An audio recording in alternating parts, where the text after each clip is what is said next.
Imagine waking up in a world where water is scarce, soap is precious, and the idea of taking a shower every morning would sound like pure luxury. The air smells faintly of smoke, wet wood, and something sweetly sour that lingers in the corners of the room.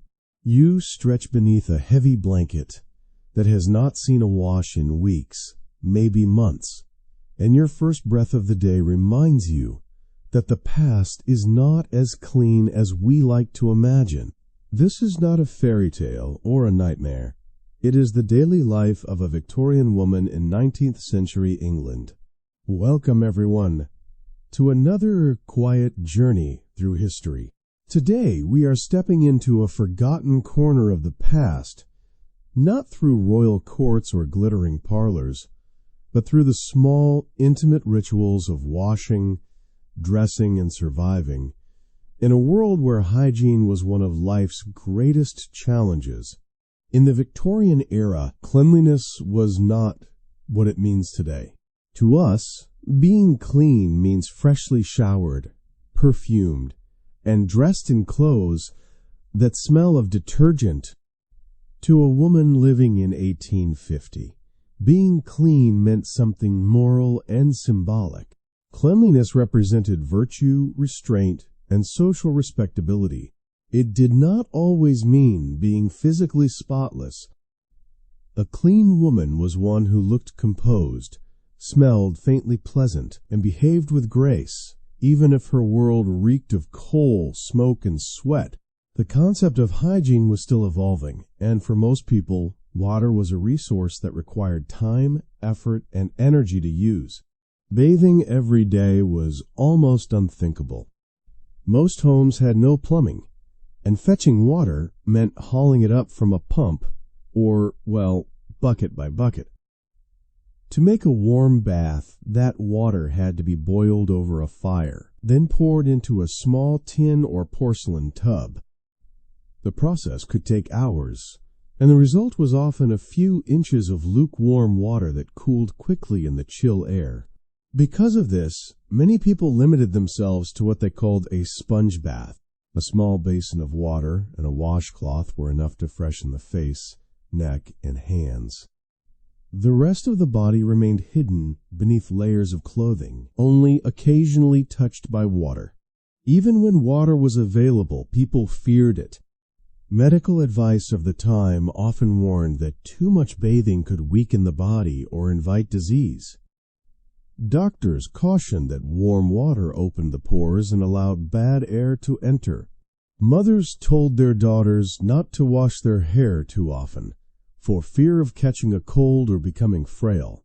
Cleanliness, therefore, was pursued cautiously enough to appear respectable, but never so much as to risk one's health or reputation. The act of bathing, when it did happen, was an event. A tub might be placed in the middle of a bedroom, surrounded by screens for privacy. The head of the household bathed first, followed by the children, and sometimes the servants last, all sharing the same water. By the end, it was cloudy and cold, but water was too precious to waste. The entire ritual was exhausting, and once completed, it was not repeated for weeks. This routine may seem unpleasant to us, but it was perfectly normal in a society built on scarcity, superstition, and strict order. Soap was another obstacle. Early Victorian soap was made from animal fat and lye, creating a harsh product that stripped the skin and left a lingering odor. Gentle scented soaps existed, but they were imported and costly small luxuries for the upper class. Ordinary families used plain soap sparingly, cutting thin slices from a single bar and keeping it in a metal tin to protect it from moisture and rodents. Washing with soap was not a daily habit. It was a cautious ritual. For sensitive skin, people used alternatives: vinegar diluted with water, oatmeal paste, or even milk. And when the goal was not cleanliness, but fragrance, rosewater or lavender water took the place of soap entirely. A few drops dabbed behind the ears or along the neckline could give the illusion of freshness. Cleanliness also revealed one's social position. The rich could afford servants to draw baths, launder clothes, and import perfumed goods from abroad. The middle class, always anxious to appear refined, tried to imitate the habits of the elite, changing linens more often, using powders, and dabbing on floral scents. The poor, crammed into small tenements with no running water, had little choice but to live with the dirt of their surroundings. In that sense, the body became a marker of class. To smell sweet was to seem civilized. To smell human was to risk being judged. Still, even among the wealthy, comfort was rare. Imagine the daily effort of a lady preparing herself each morning. She would rise early, and her maid would bring a pitcher of lukewarm water. She would cleanse her face and arms, perhaps sprinkle a few drops of violet water, and change her chemise. The rest of her body remained untouched by water. Next came the corset, drawn tight enough to shape her waist, but not to allow much breathing. Then the petticoats, the skirt, the bodice, the gloves. By the time she was fully dressed, she was already sweating. With no deodorant, she relied on sachets of herbs sewn into her clothing, and she carried a perfumed handkerchief to press discreetly against her nose in crowded rooms. These small rituals were acts of survival. London streets were filled with horses, coal smoke, and refuse. The air itself clung to clothing and hair. Every outing left a layer of grime that could not easily be washed away. Yet, despite it all, women maintained composure. They moved gracefully, spoke softly, and pretended not to notice the smells that surrounded them. Etiquette demanded silence about bodily functions, so even mentioning odor was taboo. The true mark of refinement was not to smell good, it was to act as though smell did not exist. What makes the story of Victorian hygiene fascinating is not just the discomfort, but the determination behind it. Every small act, heating water, washing a collar, dabbing perfume, was an effort to preserve dignity in a world that offered little comfort. Cleanliness was not convenience. It was labor, and it was an ideal that people pursued despite every obstacle of class, culture, and technology. Looking back now, it is easy to laugh at the thought of people avoiding baths or sharing murky water, but we should pause before judging. Hygiene evolves with access and understanding. The Victorians lived in a world without plumbing, electricity, or the germ theory of disease. They did not have the luxury of instant hot water, soap that foams gently, or deodorants that promise 24-hour freshness. What they had instead was ingenuity, a willingness to adapt and endure. So as we begin this journey through the scented and unscented world of the 19th century, let us remember that the past was not simply dirty, it was complicated. The struggle for cleanliness was a story of class, science, morality, and survival. Beneath the lace and perfume, there were people doing their best with what they had, fighting sweat, smell, and social judgment with quiet resilience. And that is where our exploration of Victorian hygiene truly begins, not with disgust, but with respect for how hard it was to stay clean in a world that rarely allowed it. Morning begins not with the rush of running water or the hiss of a shower head, but with silence. In a Victorian household, cleanliness starts with a small pitcher, a porcelain basin, and a damp cloth. For most women, this humble ritual, known as a sponge bath or partial washing, was the entire hygiene routine of the day. There is no bathtub waiting, no warm water flowing from a faucet. Every drop must be carried, heated, and guarded carefully. To wash too freely would mean wasting fuel, labor, and time. And so, cleanliness became a ritual of restraint. A woman might rise before dawn, when the room was still cold, and pour a small measure of water into the basin. She dipped a cloth into the cool liquid and began to wipe her face, neck, and arms in slow, deliberate motions. These were the parts of the body that could be seen or might come into contact with others. The rest remained covered and untouched. Victorians called this practice freshening oneself, and it was less about true cleanliness than about presentation. The goal was to appear neat, not necessarily to be clean by modern standards. The water used for this purpose was often reused throughout the morning, first by the lady of the house, then perhaps by a daughter or servant. For those who lived without servants, the process was even more tiring, fetching the water, heating it over a coal stove, and carrying it upstairs in heavy containers. Once cooled, it might be saved again for rinsing hands later in the day. Nothing was wasted. Soap, if used at all, was applied sparingly. Many Victorian soaps were rough and made from tallow or animal fat, leaving an unpleasant scent. Some were so strong they could peel the skin. Women of gentler complexion often preferred not to use them on their faces, substituting rosewater, milk, or diluted vinegar instead. For many, floral water was both cleanser and perfume, giving a temporary sense of freshness that vanished within hours. Even this small act of washing was done privately, often behind a folding screen or in a dressing nook. Modesty was essential.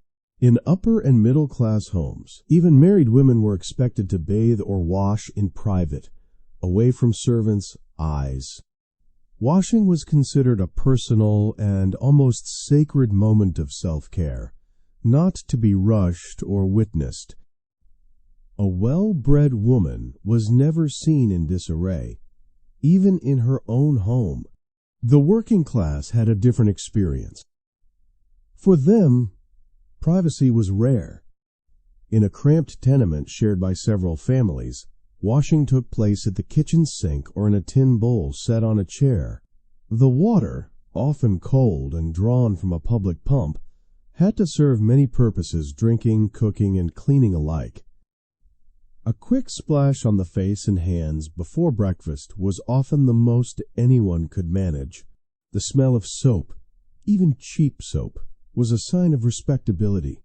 A clean collar or washed hands could make the difference between being treated as a laborer or being respected as a clerk.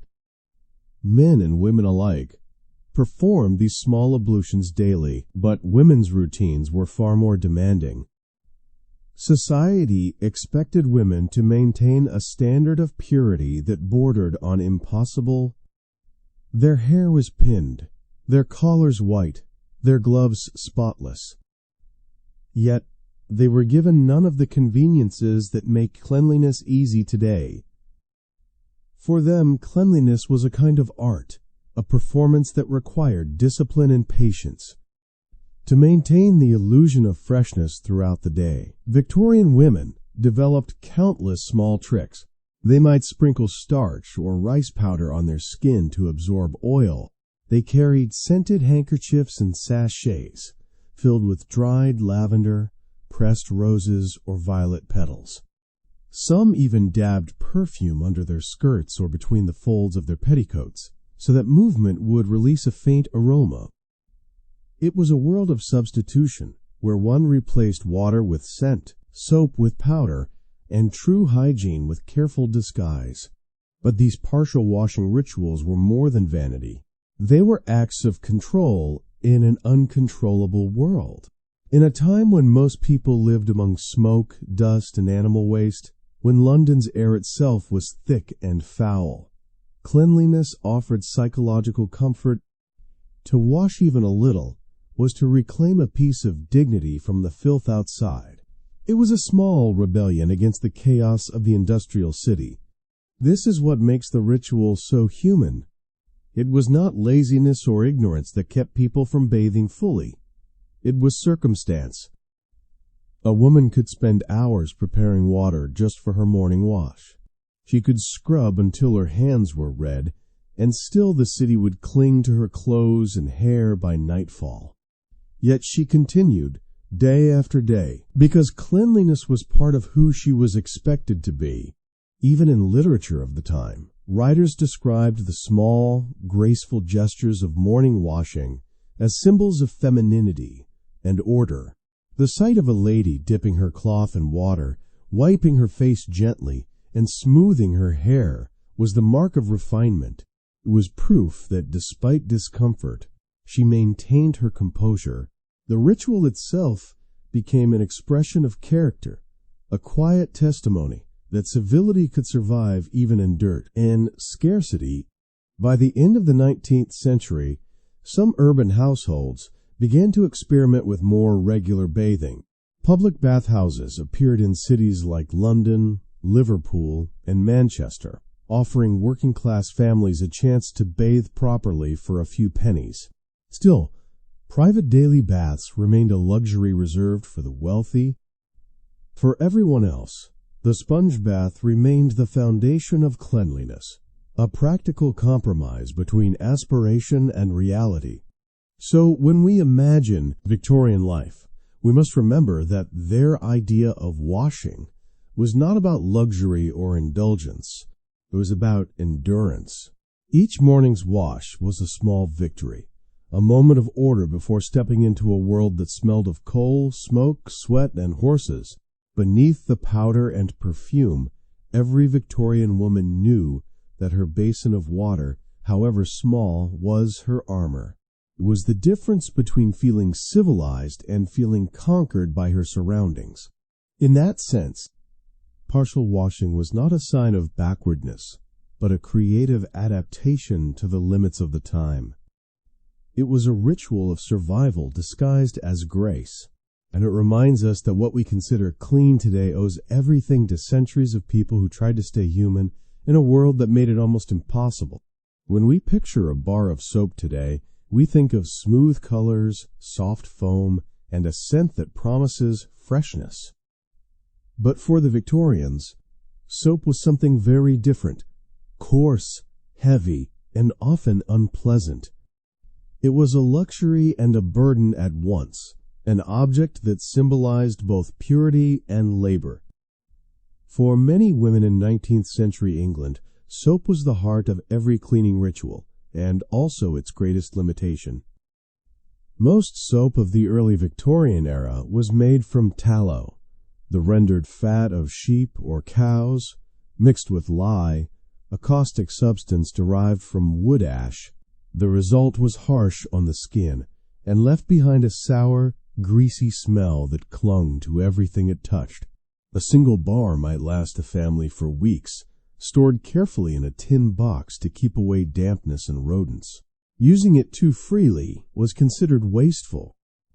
A respectable housewife prided herself on making a small piece of soap stretch as long as possible. Only the rich could afford the refined soaps imported from France or perfumed varieties sold in small apothecaries. These were often molded into elegant shapes, wrapped in paper, and scented with rose, violet, or sandalwood. They were tokens of gentility displayed on dressing tables or kept in locked cabinets. For everyone else, soap was a tool of necessity, not pleasure. The poor often relied on homemade mixtures boiled in the kitchen, their fumes filling the house with the biting smell of fat and ash. Even those who had access to good soap used it with restraint. Bathing soaps were too strong for the face and hands, and laundry soap too rough for fine fabrics. Many women substituted other materials for certain parts of the body: vinegar diluted with water, oatmeal paste, milk, or even lemon juice to soften the skin.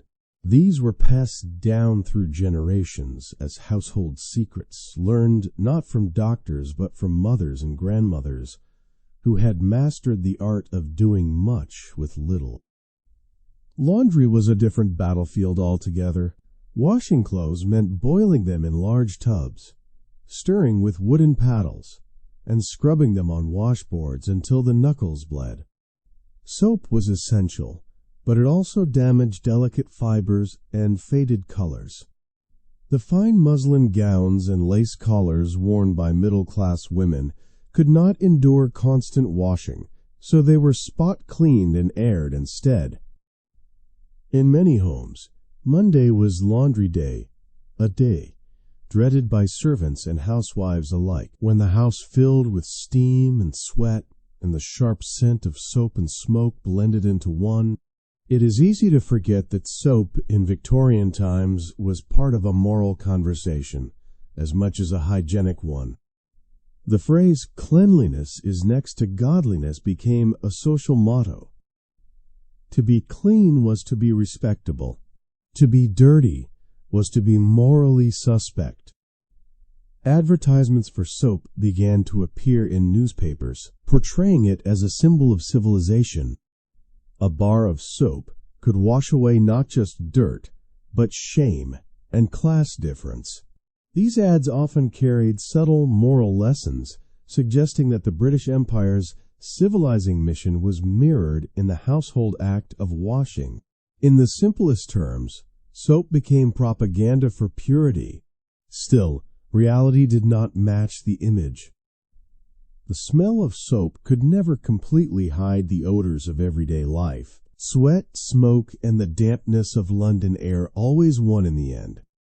A woman could scrub her hands until they were raw, yet still feel unclean. This constant tension between appearance and reality, cleanliness and exhaustion, defined Victorian hygiene.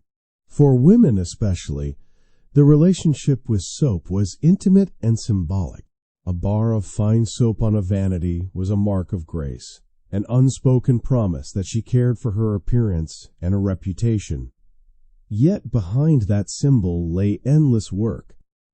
Soap required water, water required heat, and heat required fuel. Every small act of washing was a chain of effort. Even to wash a child's face or rinse a handkerchief was an undertaking that connected physical labor to moral duty. The scarcity of soap and the difficulty of its use also created creative adaptations. Many Victorians turned to powders and perfumes to mask odor instead of removing it. Starch, chalk, and rice powder were applied to the skin to absorb moisture. Clothes were brushed, aired, or sprinkled with lavender water rather than washed. The idea was not to remove the smell, but to layer it, to create a bouquet of scents that suggested freshness from a distance. It was illusion elevated to habit, and habit transformed into social norm. For poorer families, soap could even be a form of currency. A bar might be traded, saved for special occasions, or gifted at Christmas. It represented care, pride, and aspiration. Women working in laundries or as domestic servants handled more soap than anyone else, yet rarely had enough for themselves. They washed other people's linens while wearing aprons stiff with sweat and soot. The irony was not lost on them, though few spoke of it aloud. In this world, soap held contradictions that reveal much about Victorian life. It was a symbol of refinement and a tool of drudgery. It promised purity but delivered pain. It united science, commerce, and morality in one humble object. And through it all, women stood at the center, scrubbing, boiling, rinsing, and perfuming, holding civilization together one bar at a time. The smell of soap was both comfort and command. To own it was to claim dignity. To use it was to prove discipline. Every bubble that rose in a basin of cloudy water whispered of effort, sacrifice, and survival. Cleanliness, in that sense, was not just about the body.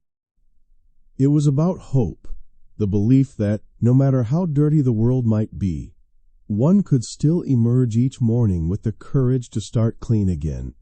If soap and water were scarce, imagine what happened when people trapped their bodies inside layers of heavy fabric.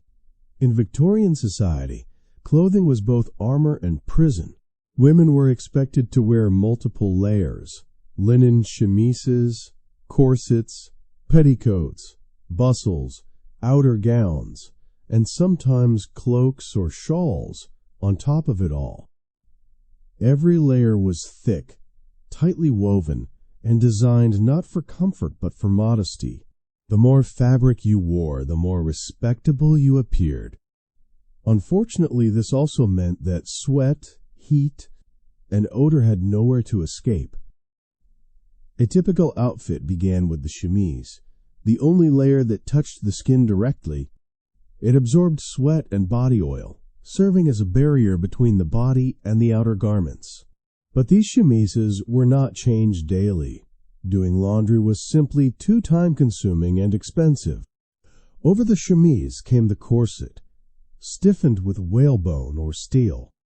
It compressed the torso, forcing the body to adopt a narrow, upright posture.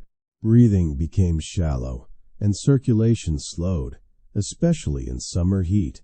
The corset was rarely washed, since water could damage the metal and warp the fabric, so it collected perspiration over weeks or months. Above the corset came multiple petticoats, 3, sometimes 5, made of linen, cotton, or even wool. These added volume and shape to the skirt but also trapped warmth. A lady could be wearing 20 pounds of fabric before leaving her bedroom. Add stockings, gloves, a bonnet, and boots, and even a gentle walk could feel like a furnace. In that world, sweating was inevitable, yet speaking of it was unthinkable. The outer garments were just as oppressive. Dresses were made of thick materials, like velvet, silk, and heavy cotton, with elaborate embroidery that made washing nearly impossible. A good dress might last for years, aired out between uses, and freshened with perfume. A wealthy woman's wardrobe smelled not of soap, but of lavender sachets, rose oil, and faint, lingering musk. Beneath the charm of those scents, however, every layer held the ghost of past perspiration. The environment made things worse. London's climate was damp, its air polluted by coal, smoke, and soot. Clothing absorbed this pollution like a sponge. A lady could leave her house in a pale gown and return home with gray streaks at the hem, her sleeves faintly smelling of smoke. The rich tried to combat this by having multiple outfits for different times of day: morning dress, afternoon dress, evening gown, but few could afford that luxury. Most simply wore what they had and hoped no one noticed the scent of effort beneath the lace.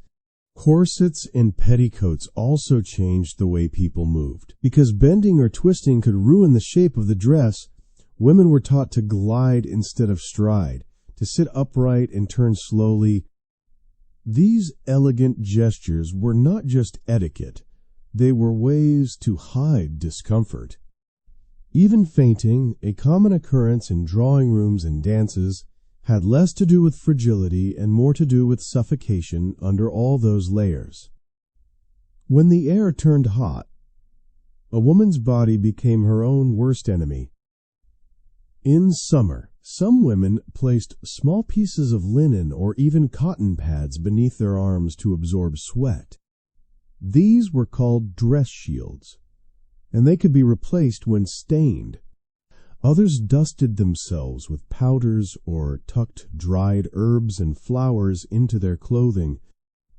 Some wore perfumed lockets or carried tiny pouches filled with orris root powder to disguise odor. Despite all these precautions, the mixture of perfume, sweat, fabric, and smoke created a smell that was unmistakably Victorian, dense, musky, and oddly floral. Working-class women suffered even more. Their clothing was simpler, but made from coarse wool or cotton that held odor and dried slowly. A laundress, for example, spent her days boiling clothes in hot steam, her own garments soaked with sweat. She might own only 2 dresses, alternating them as best she could. The rich had servants to wash their linen. The poor had only their own aching hands. Yet both classes were trapped under the same expectation, to appear clean, graceful, and odorless in a world that made that nearly impossible. Men's fashion, though less restrictive, shared the same fate. Wool suits, waistcoats, and stiff collars were standard. Regardless of weather, a man working in an office or walking through the city might feel the same suffocating heat beneath layers of fabric and starch.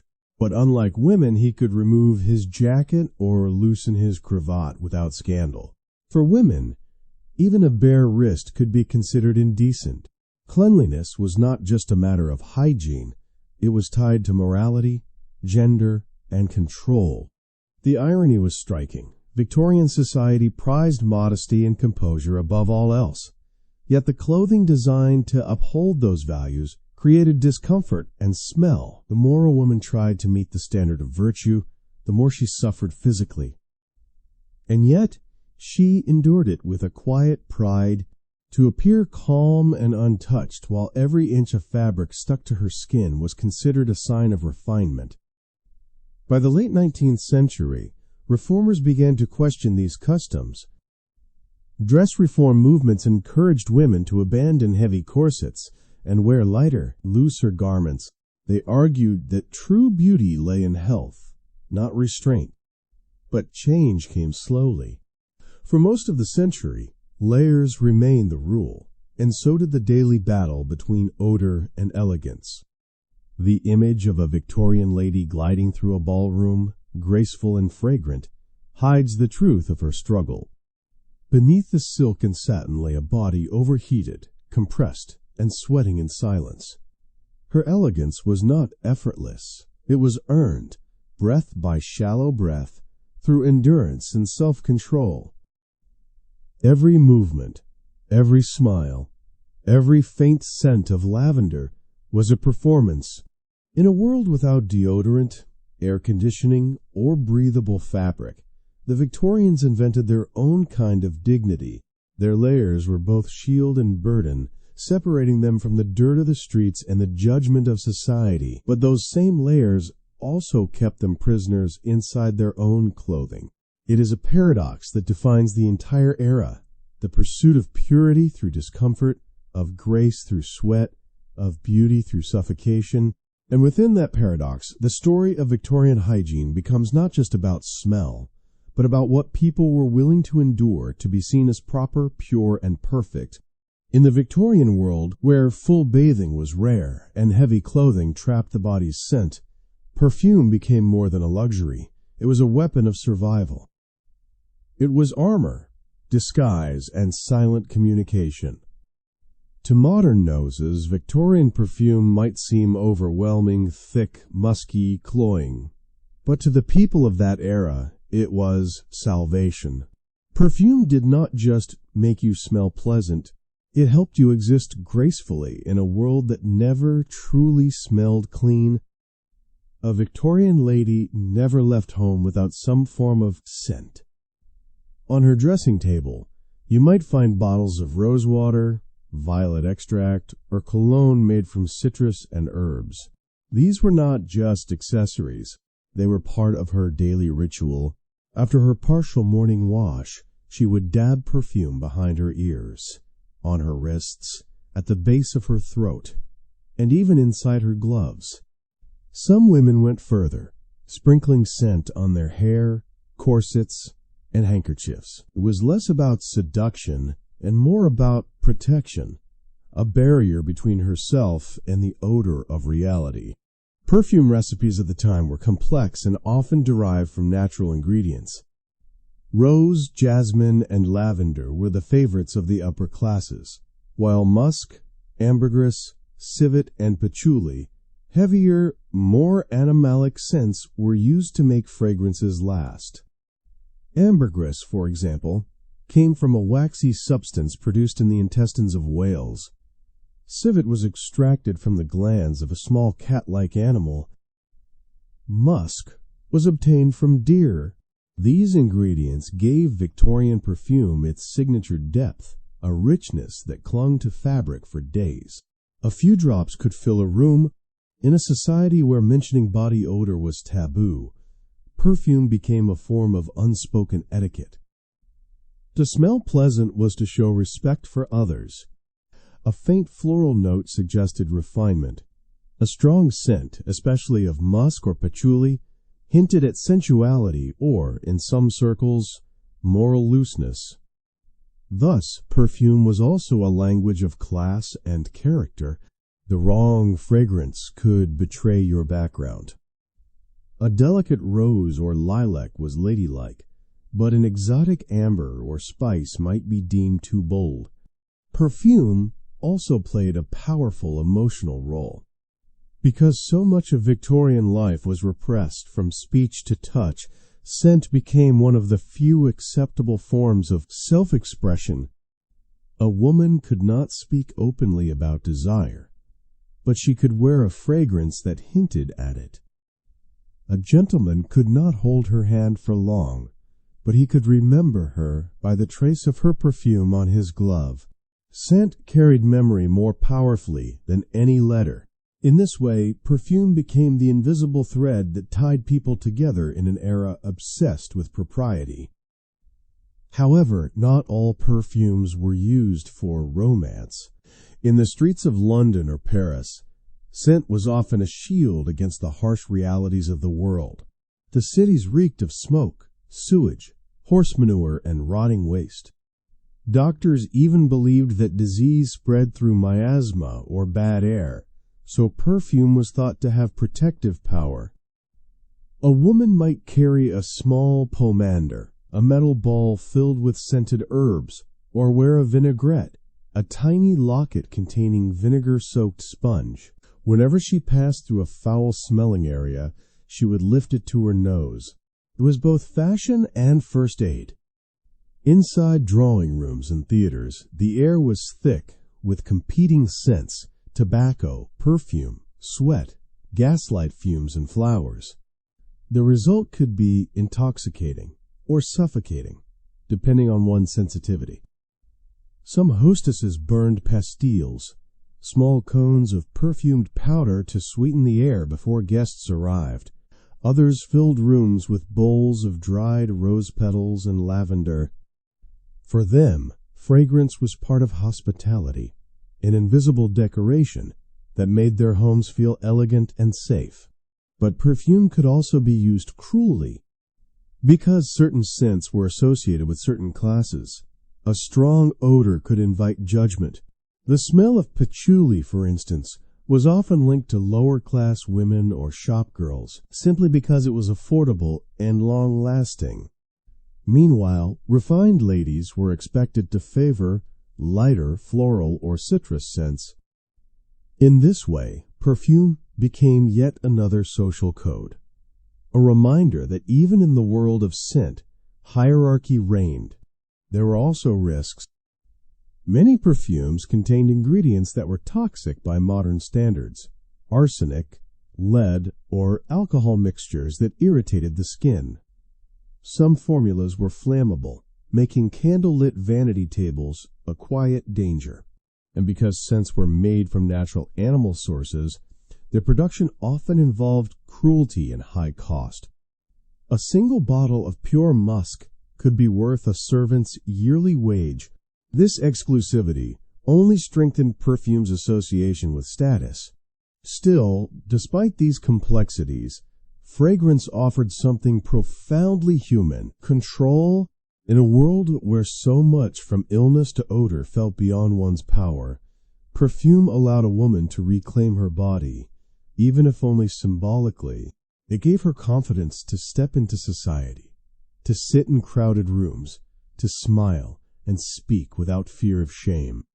One could say that perfume in the Victorian age was not a luxury at all. It was a necessity born of survival and expectation. It blurred the line between cleanliness and art, between deception and grace. And though it may have started as camouflage, for many women it became part of their identity.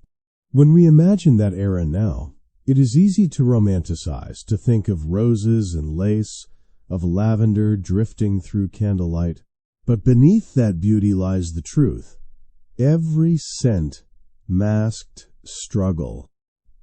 Behind every bottle of perfume was a world that smelled of sweat, soot, and endurance. The fragrance was not just an accessory, it was an act of defiance.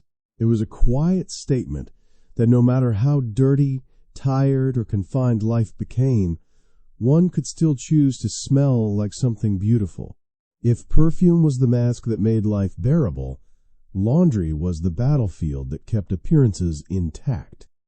For Victorian women, keeping garments clean was not a simple matter of tossing them into a machine. It was a full-day ordeal, a test of strength, patience, and endurance. The clean white collars, crisp petticoats, and spotless linens that defined respectability came at an invisible cost. Sweat, steam, aching backs, and the endless scent of soap and smoke. In the 19th century, washing clothes was one of the most physically demanding tasks in the home. It began at dawn, when the fire had to be lit and large iron pots filled with water. If you lived in the city, water was hauled from a pump or cistern. If in the countryside, from a well or stream. The process started with heating gallons of it until it boiled. Then the real labor began. Clothes were sorted whites, coloreds, delicates, and boiled with soap shavings or soda ash to loosen grime. The mixture bubbled thick and gray, coating the air with the pungent scent of lye and fat. Once boiled, garments were lifted from the water with wooden paddles, scalding to the touch. They were then beaten, scrubbed, and rinsed by hand on rough washboards. Every stroke tore at the fabric and the washer's skin alike. Even after hours of work, many stains, sweat, soot, ink, blood refused to fade. The women doing this work were often red-handed and raw-skinned by nightfall. If they were servants, they still had to press and fold everything before their employers woke the next morning. Laundry was so labor-intensive that most families could not do it more than once a week, sometimes less. Monday became the dreaded washing day across Britain, a day when every household filled with steam, water sloshed across floors, and the air grew thick with the heavy odor of wet cloth and soap. Tuesday was ironing day, with flat irons heated on stoves and used quickly before they cooled. These irons were heavy, and they burned not only fabric but fingers. A moment of distraction could ruin a garment or scar a hand for life. Because washing was so exhausting, people tried to limit how often it needed to be done.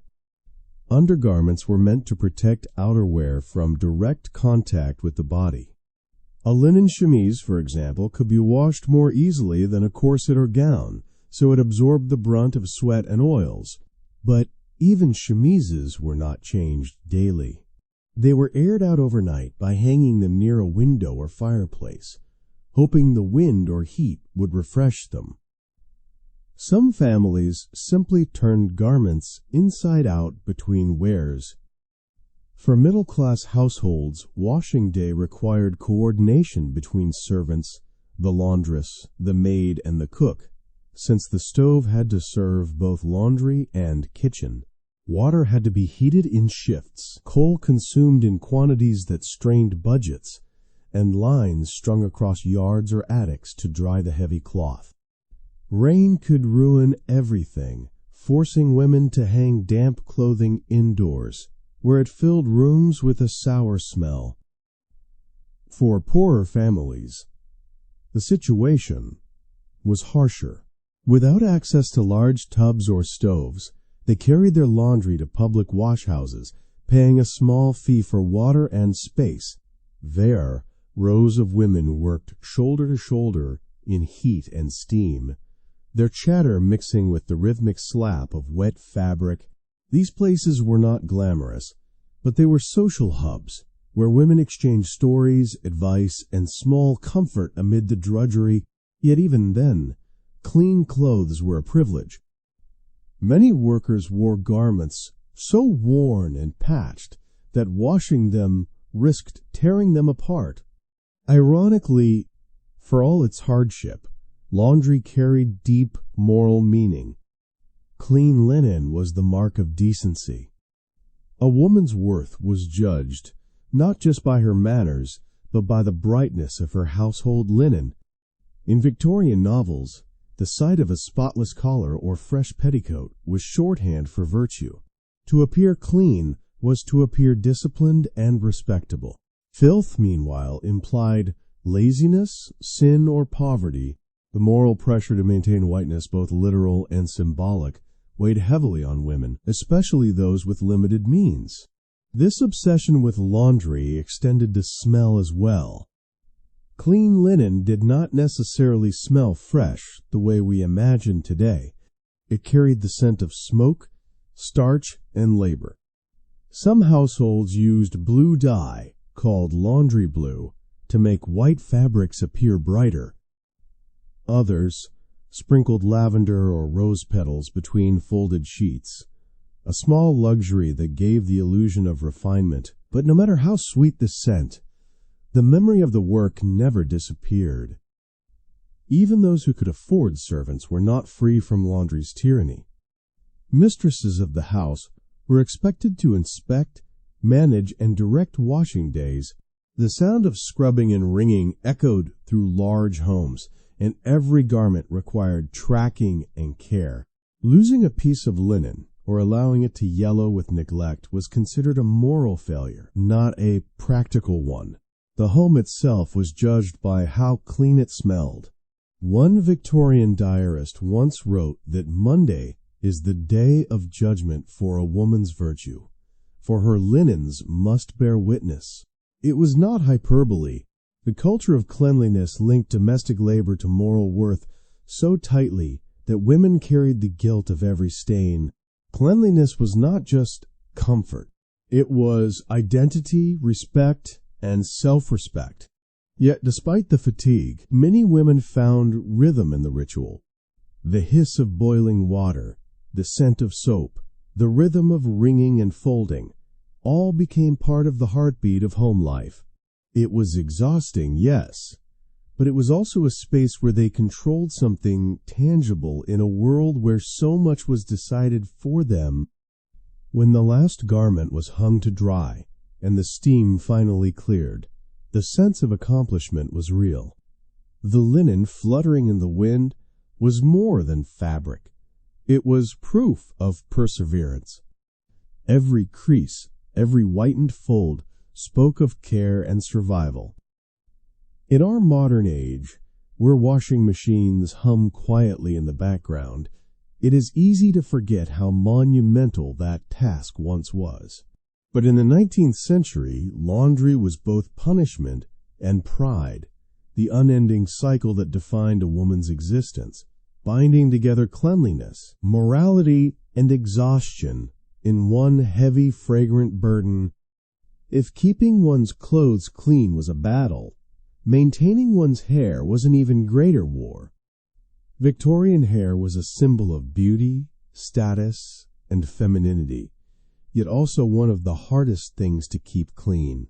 Without modern shampoos, conditioners, or running water, washing the hair was a complicated, messy, and often avoided ordeal. To many Victorians, washing hair too often was not only impractical, but dangerous. Doctors and beauty guides warned that wet hair could cause colds, weaken the body, or even disturb the nerves. As a result, most women wash their hair only once every few weeks, sometimes once a month, or even less. Instead of water, they relied on brushes, powders, and oils. The daily ritual began not with washing, but with brushing long, repetitive strokes meant to distribute the natural oils from scalp to ends. 100 strokes a day was the common prescription, believed to keep the hair glossy and strong. The sound of brushing echoed through Victorian bedrooms each night, part of the soothing rhythm of domestic life. Yet while this habit gave hair shine, it also spread dust, sweat, and the heavy scent of pomades through every strand. Pomades were essential to styling, but disastrous for freshness.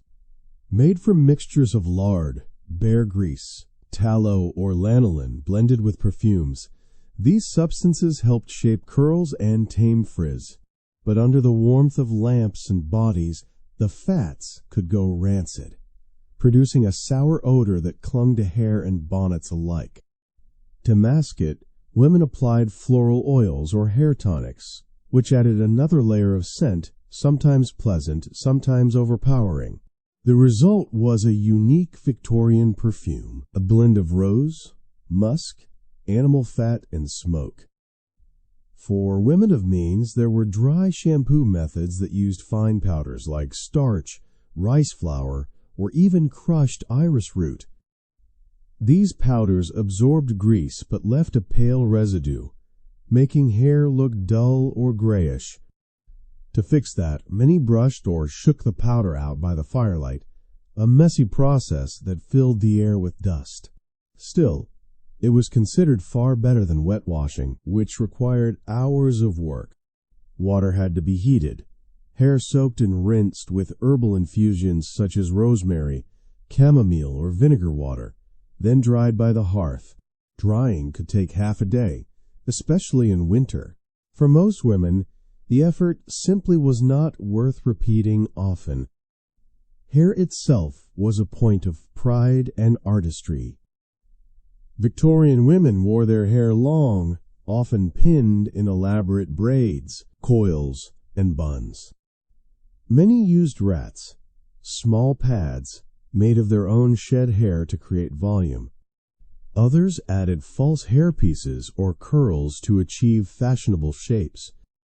Yet these additions came with their own problems.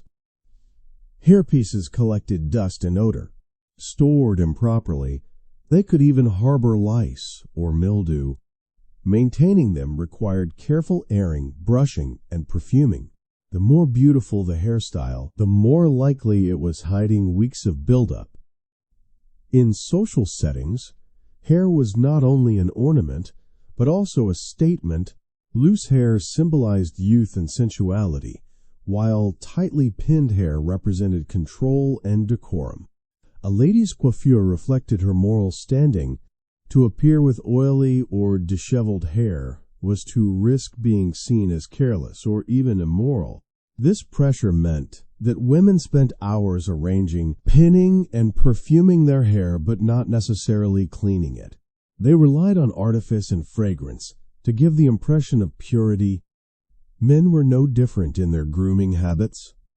They used pomades and oils to slick back their hair and mustaches, favoring products like macassar oil, a mixture of coconut oil, palm oil, and ylang ylang.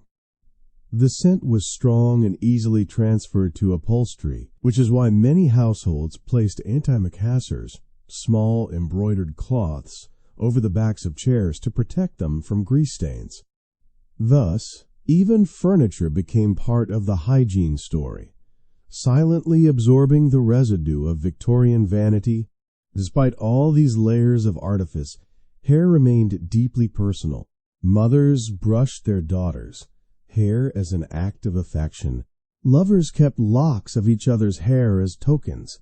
Hair was considered eternal, the one part of the body that remained beautiful even after death. Many Victorians kept mourning jewelry made from braided strands of a deceased loved one's hair, worn close to the skin as both relic and comfort. It was intimate, symbolic, and deeply human. Yet behind the sentimentality lay the reality. The Victorian woman's hair was rarely as pristine as portraits suggest. The shining curls and glossy braids in paintings owed their perfection to oil, powder, and patience, not cleanliness. Hair was constantly touched, rearranged, and perfumed, but seldom truly washed. Beneath the elegance lingered a faint heaviness, the weight of perfume mixed with dust. And still, they called it beauty. In a world where women had little control over their public image, hair was one of the few things they could command completely. To brush, braid, and perfume, it was an assertion of dignity. Every stroke of the comb was a way of saying, I still have power over something. When we look back now, we see not vanity but endurance. These women lived in a time when beauty demanded physical hardship, when comfort was sacrificed for control, and control was equated with virtue. Their hair carried the history of that struggle, woven with scent, oil, and patience. Each strand tells the same story as the rest of Victorian life: the pursuit of grace amid constraint, and the quiet strength required to appear immaculate in a world that never truly was. While hair could be hidden beneath pins and veils, and clothing perfumed with flowers, nothing could disguise a person's breath. In the Victorian world, oral hygiene was a daily challenge, one that revealed, quite literally, how close you were to civilization. There were no electric toothbrushes, no minty toothpaste, no convenient mouthwash bottles lined up by the sink. For most people, keeping the mouth clean meant surviving. With the few tools and remedies available, harsh powders, primitive brushes, and endless faith in herbal superstition. Toothbrushes existed, but they were far from pleasant. The handles were carved from bone or wood, and the bristles came from boar hair, stiff, coarse, and often unsanitary. A new brush was expensive, so it was used until the bristles began to fall out. Some people even shared brushes among family members, thinking it harmless. The wealthy could afford imported brushes from France, decorated with silver caps or ivory handles, but they were as impractical as they were ornate. Instead of toothpaste, Victorians used tooth powder. These powders were made at home or purchased in small tins from apothecaries, with ingredients that ranged from mildly abrasive to downright destructive. Crushed chalk, burnt bread, powdered charcoal, and ground oyster shells were common bases. Some even used brick dust or pumice stone for extra scrubbing power. While these mixtures did remove surface stains, they also stripped enamel and irritated gums.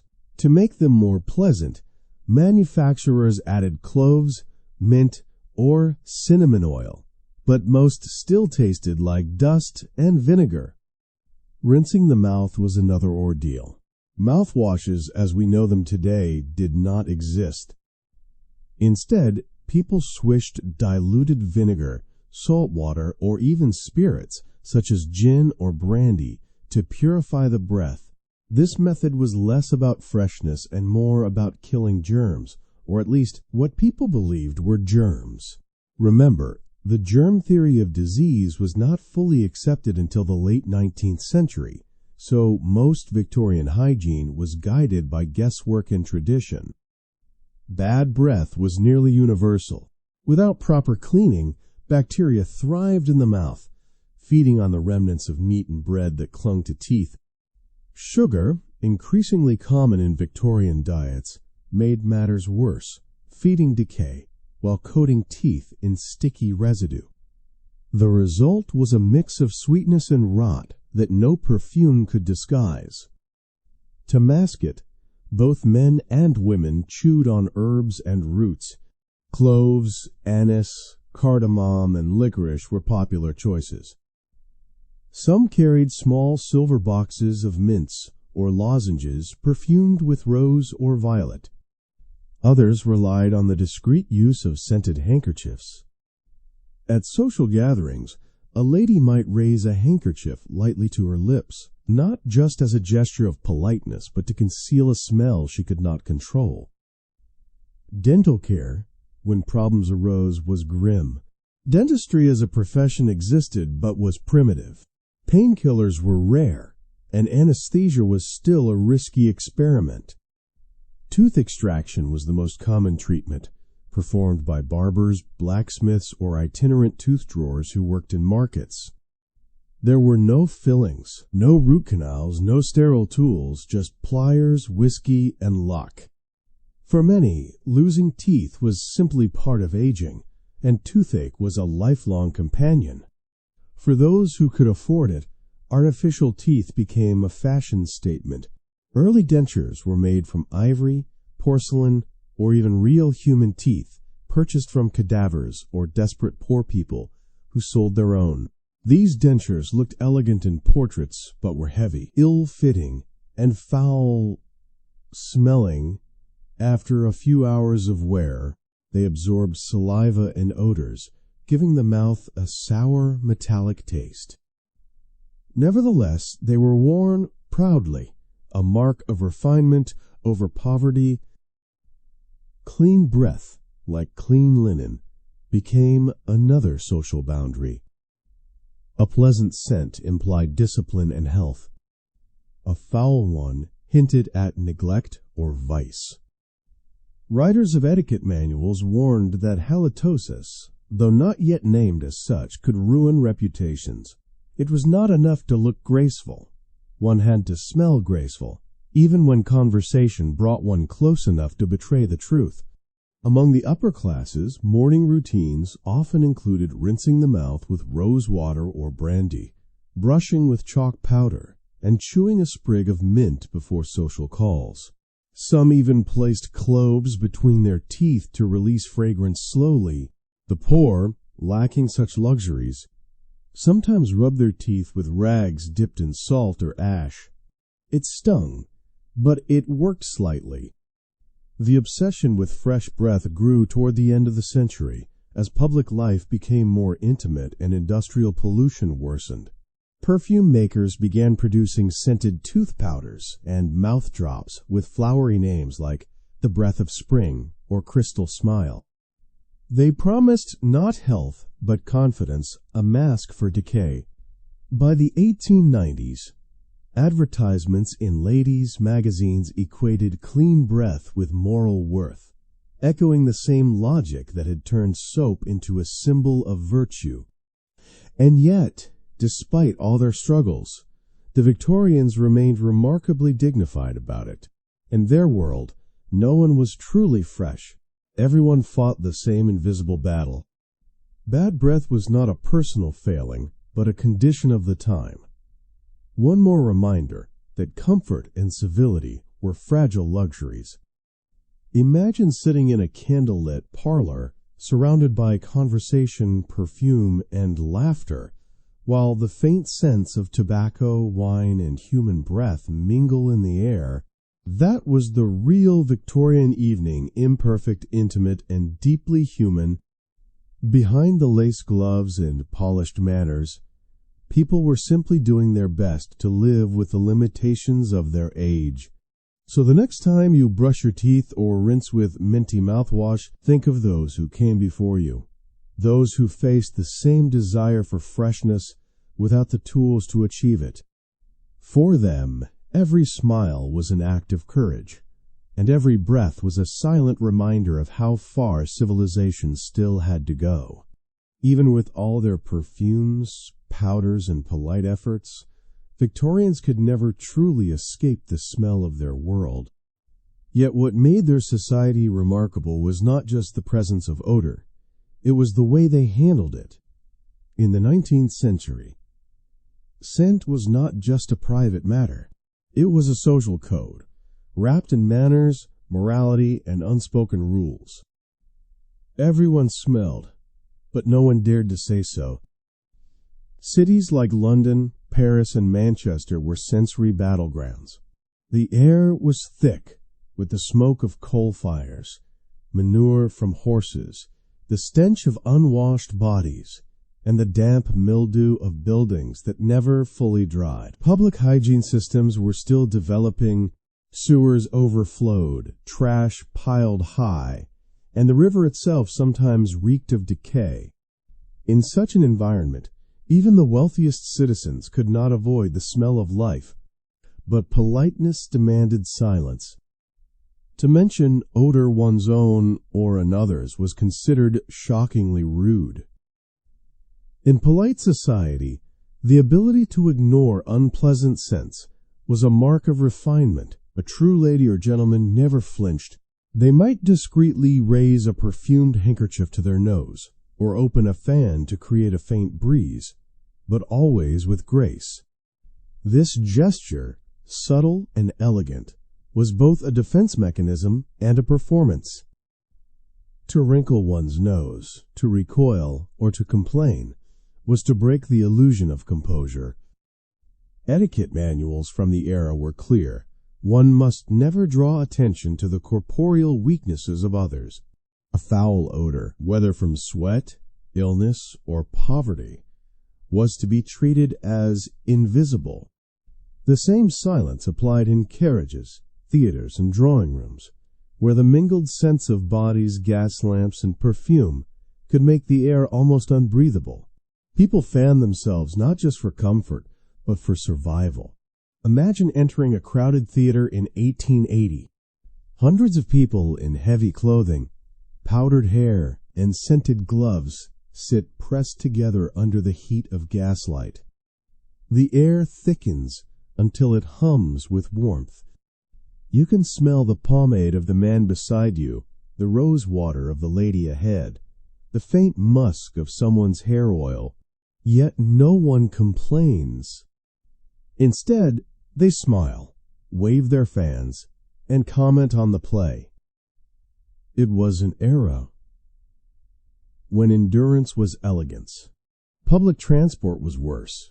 Horse-drawn omnibuses, closed carriages, and early trains were small, unventilated spaces. Passengers were packed tightly, their breaths mingling. Windows were often shut to block out the smoke and smell of the streets, which only made the air inside heavier. One writer in 1875 described London's omnibuses as rolling closets of human perfume, where the modest suffer in silence and the immodest add more scent. But it was not only about comfort.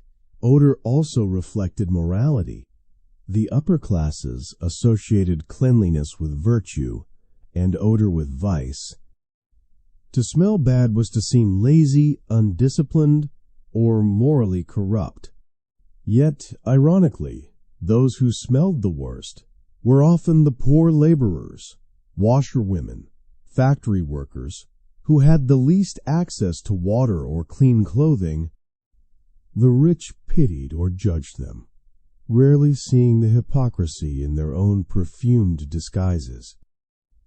Smell also carried racial and colonial undertones. As the British Empire expanded, exotic scents from India, Arabia, and Africa entered European fashion. Spices like sandalwood, cinnamon, and patchouli were imported for perfumes and soaps, but they were also viewed with suspicion as foreign or too sensual. In social settings, wearing strong or unfamiliar perfume could mark someone as eccentric or unrefined. A faint English rose was safe. An exotic musk was a statement. Even scent became a border between us and them. At home, women used odor etiquette as a subtle form of social control. Hostesses perfumed rooms before guests arrived, burned lavender or citrus peel in the fireplace, and sprayed rosewater on table linens. But if a guest's scent was too strong, or their hygiene questionable, it was handled diplomatically. The hostess might open a window under the pretense of letting in a little air, or light extra candles to mask the smell. Every act was coded, every discomfort hidden behind a smile. Men followed their own unspoken rules. A gentleman was expected to smell faintly of soap and cologne, never sweat or tobacco. Overly strong cologne was considered vulgar, just as heavy perfume was for women. Subtlety was key.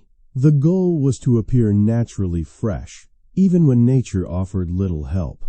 In truth, every handshake, every bow, Every polite conversation was a dance of distance, close enough to show interest, but not close enough to reveal reality.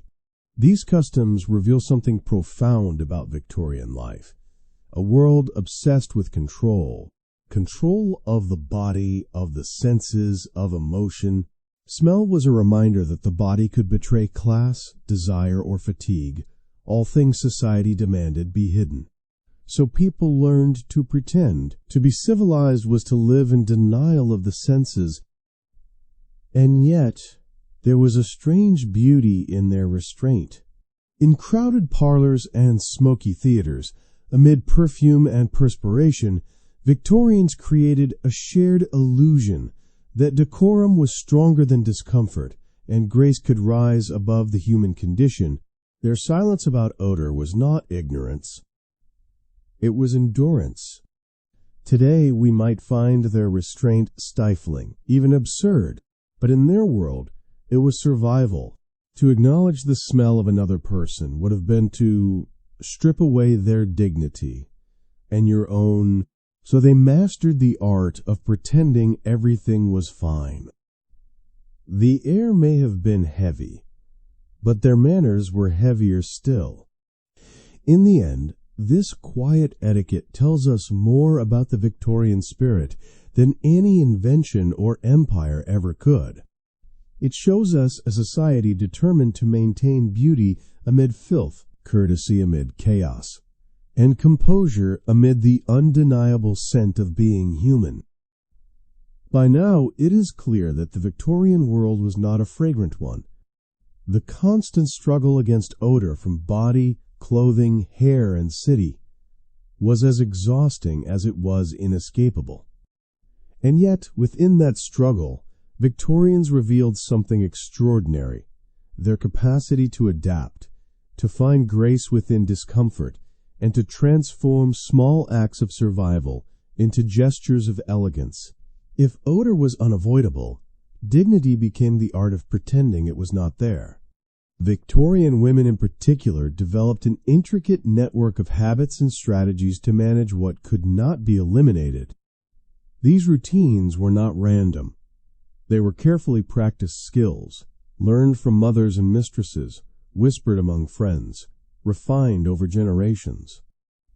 A well-bred lady knew how to time her walks to avoid the worst of the midday heat, how to sit near open windows at social gatherings, how to hold her fan in just the right angle to circulate air without appearing flustered.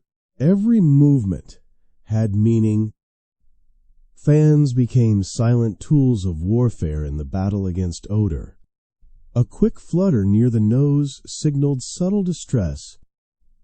A gentle wave toward another person created a polite buffer of air. Women learned to use handkerchiefs in the same way, dabbing lightly at the temples or lips, disguising the motion of covering one's nose. A handkerchief perfumed with lavender, violet, or rosewater was a constant companion, both shield and symbol. It was not just fabric, it was control.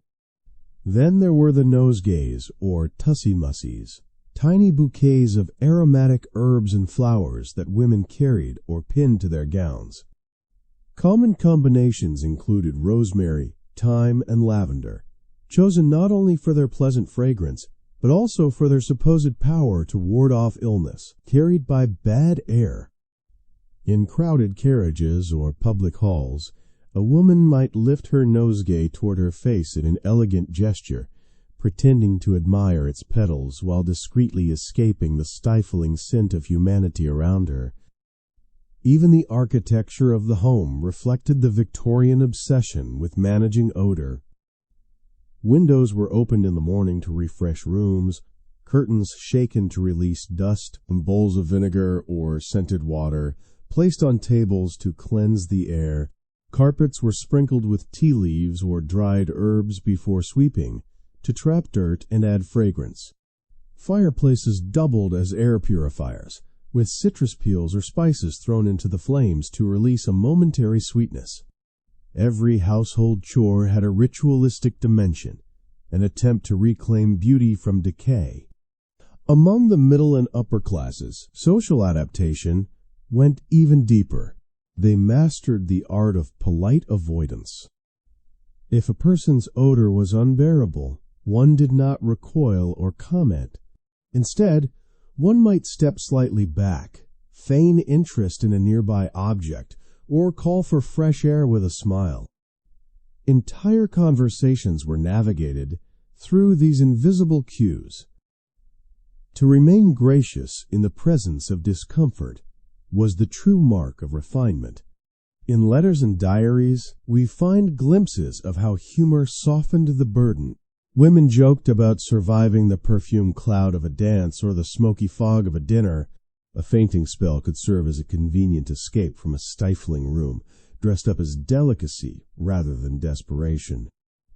Servants, meanwhile, developed their own resilience, laughing about the endless washing, the smell of soap that clung to their hands, the absurdity of chasing cleanliness in a world that never stayed clean.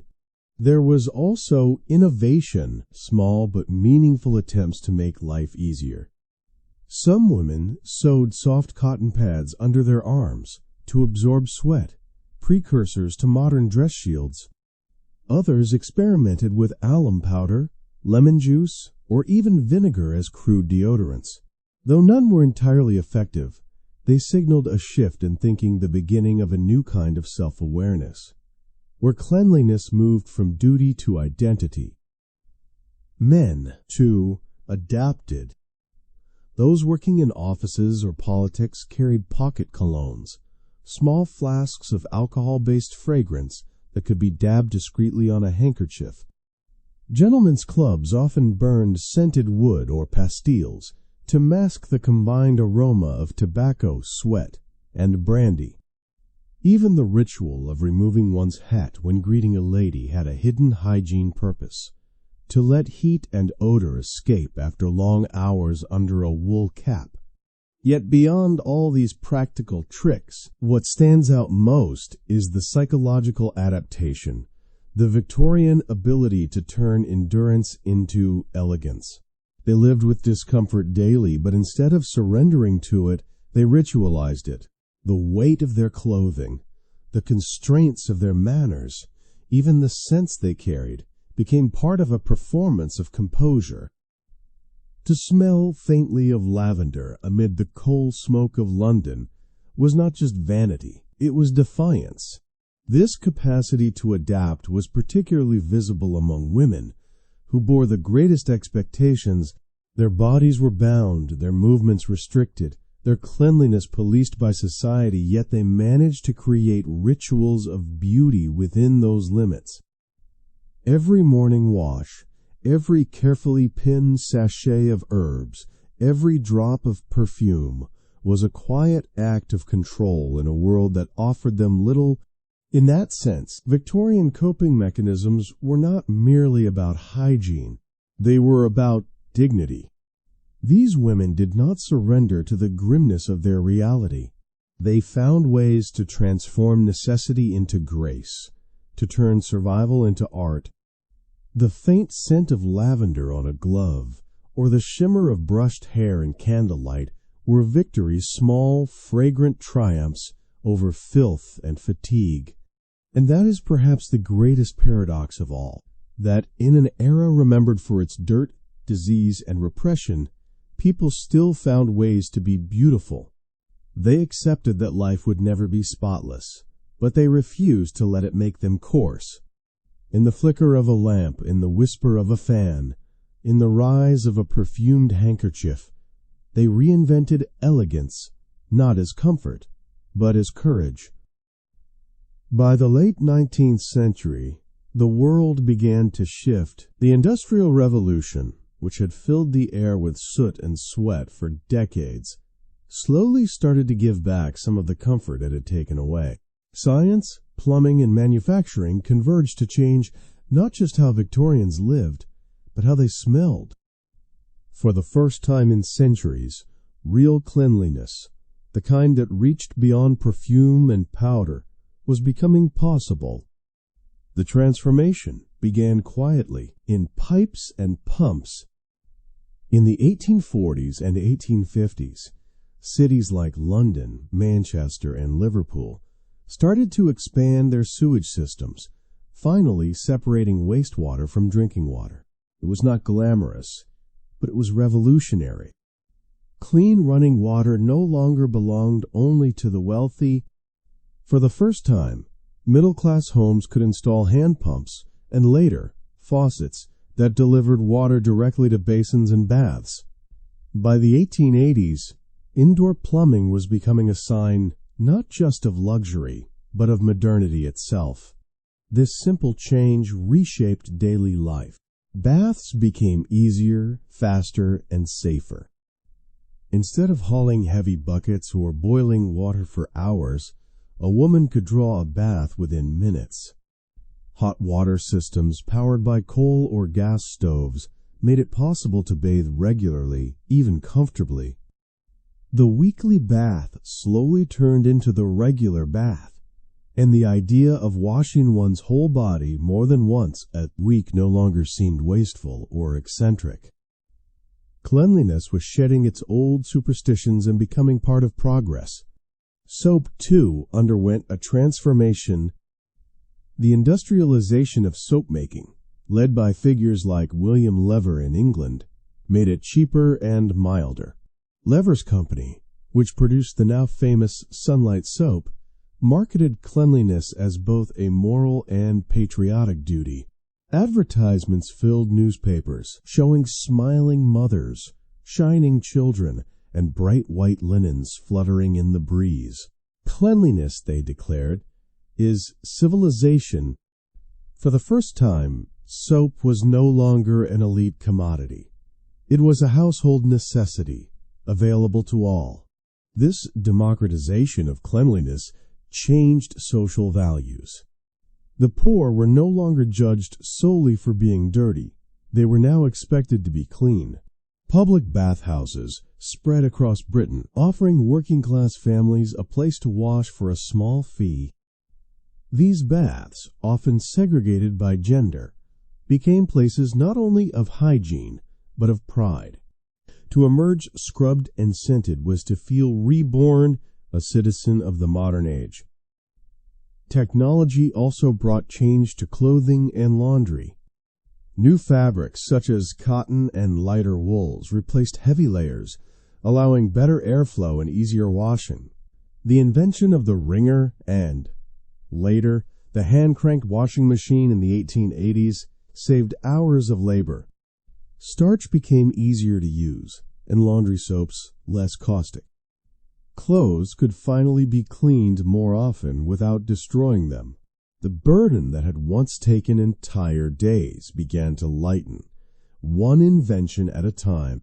The world of fragrance evolved too. Chemists discovered how to synthesize scents that had once been rare and expensive. Artificial violet, lilac, and musk replaced the costly animal-based ingredients of earlier perfumes. This made fine fragrances affordable to the middle class, and the smell of rosewater or lavender was no longer confined to drawing rooms and parlors. Scent became democratic, a little luxury everyone could afford. By the 1890s, new products appeared that hinted at the next great leap: personal deodorants. Early formulas were crude mixtures of zinc oxide, alum, and perfume, but they marked the beginning of a cultural revolution. For the first time, people were encouraged not just to cover odor, but to prevent it. The idea of controlling body scent chemically, rather than socially, would eventually redefine modern hygiene. Public health movements reinforced these changes. Doctors, once suspicious of bathing, now prescribed it as part of good health. Schools taught children about washing their hands and brushing their teeth. Government campaigns linked cleanliness to national strength. Posters and pamphlets showed bright, shining families under slogans like "Health is happiness" and "Clean homes, clean hearts." The body, once seen as something to conceal and control, was finally being accepted as something to care for. Even fashion began to adapt. The death of the corset, The rise of simpler gowns and the popularity of washable fabrics all signaled a shift toward practicality. A woman no longer had to suffer to appear proper. Comfort and hygiene were becoming signs of intelligence, not rebellion.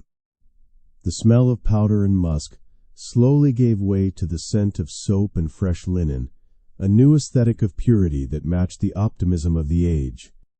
Yet the most profound change was not technological. It was psychological. The Victorian fear of bathing of water as a potential source of illness or indecency gave way to a new faith in science. Cleanliness became an act of confidence in modern life.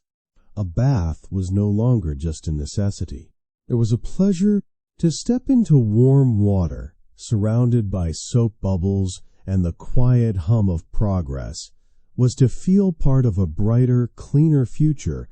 In this final transformation, the Victorian world closed one of its oldest chapters, the long struggle between dignity and dirt.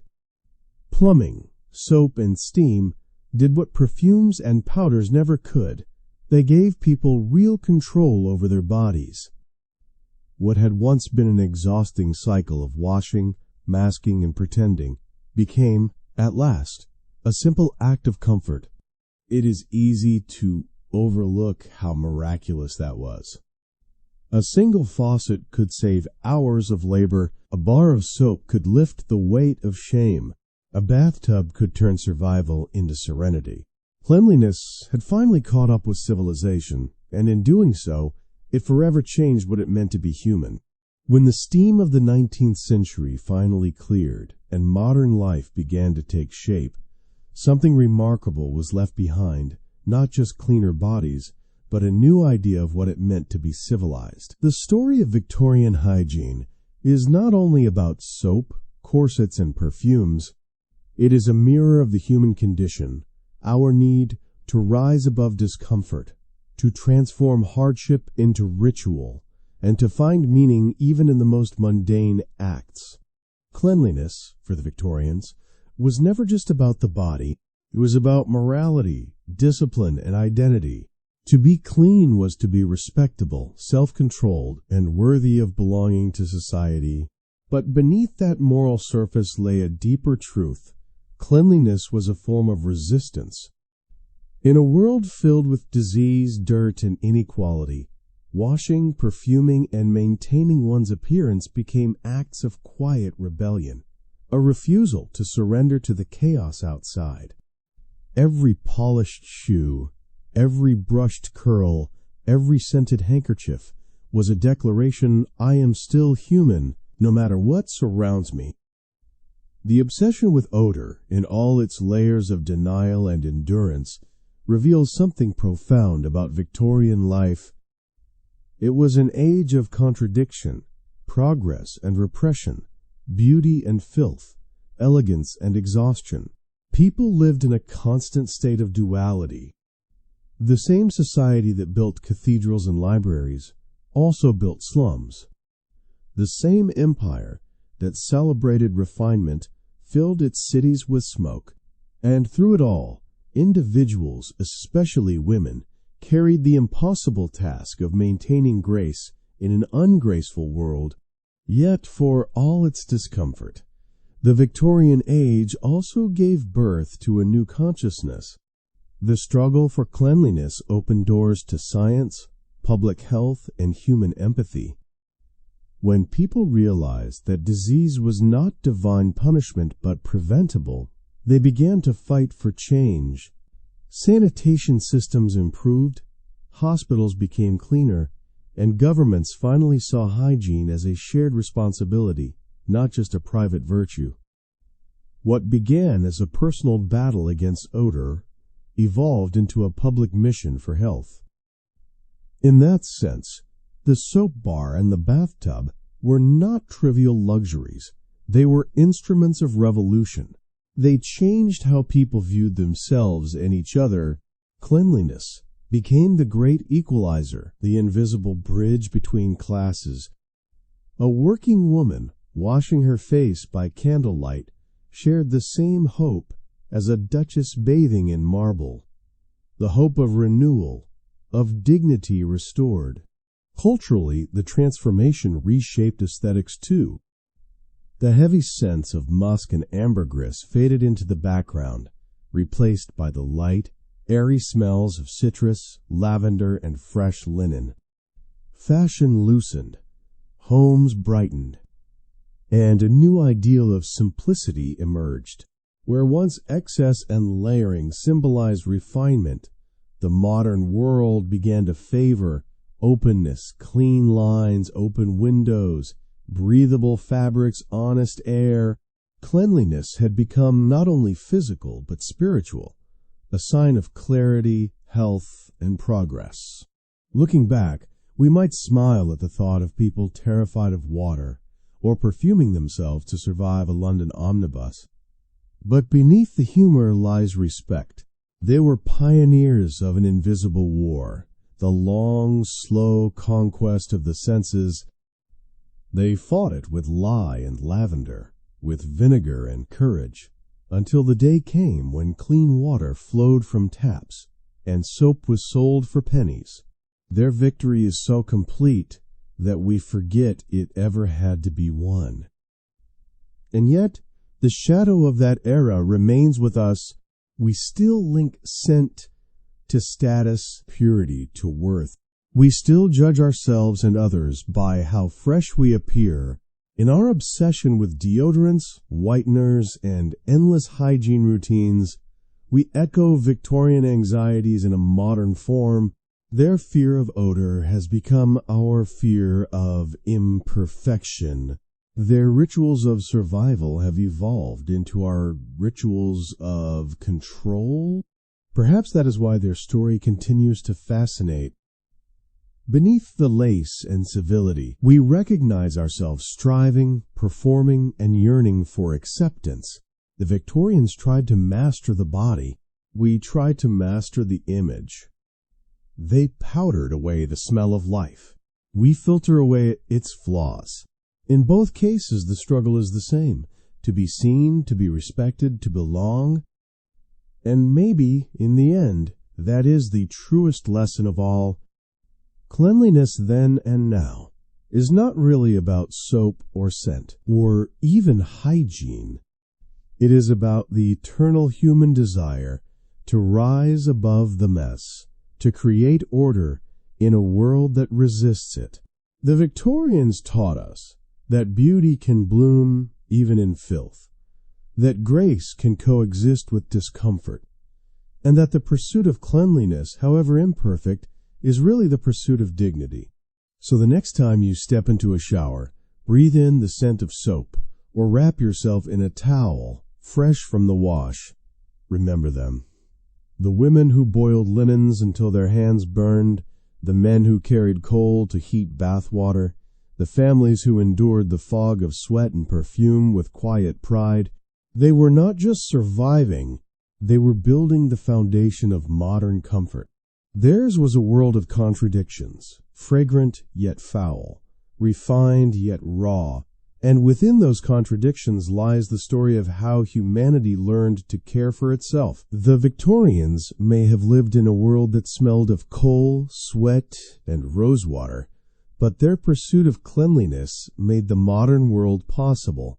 Their struggle reminds us that progress often begins not with grand inventions, but with small, humble acts: a washcloth, a fan, a bar of soap, and the unyielding hope that tomorrow might smell just a little bit sweeter. And so, as we close the door on the Victorian world, its perfumes, powders, and perseverance, we are left with a strange mixture of admiration and relief. Admiration for the strength it took to live with such restraint, to endure discomfort and still hold one's head high. Relief that we no longer have to boil water by candlelight, or mask ourselves beneath layers of musk and lavender just to feel respectable. The story of Victorian hygiene is not merely a tale of how people washed, but of how they lived with endurance, invention, and an almost poetic dignity amid imperfection. It teaches us that progress is not always loud or visible. Sometimes it begins with something as small as a basin of cool water, a bar of soap, or the courage to imagine a cleaner life. Each generation builds its comfort on the quiet labor of those before it, and the Victorians, for all their struggles, were the ones who taught the modern world that cleanliness could be both science and soul. So tonight, as you rest in your soft bed and the air smells faintly of detergent and calm, remember that the comfort you enjoy was once someone's dream. Behind every warm bath and scented candle lies a story, one of humanity's oldest and most personal revolutions. Thank you for joining me on this gentle journey through the fragrant, imperfect, and deeply human world of the Victorians. Until next time, take care of yourself, breathe deeply, and never take the sweet, simple miracle of cleanliness for granted.